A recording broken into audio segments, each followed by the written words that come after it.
Eva કરે ને એમ તમારે બધાય કરવાનું, સમજી ગયા? સરસ. એક કેતા ઊભા થાવ,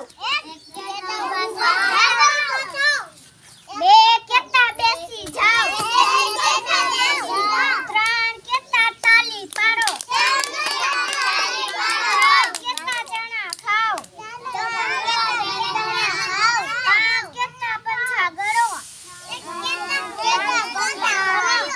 છ કેતા છત્રી ઓઢો, સાત કેતા સપ્તાલી રમો, આઠ કેતા અડકો દડકો રમો, નવ કેતા ના વાકો,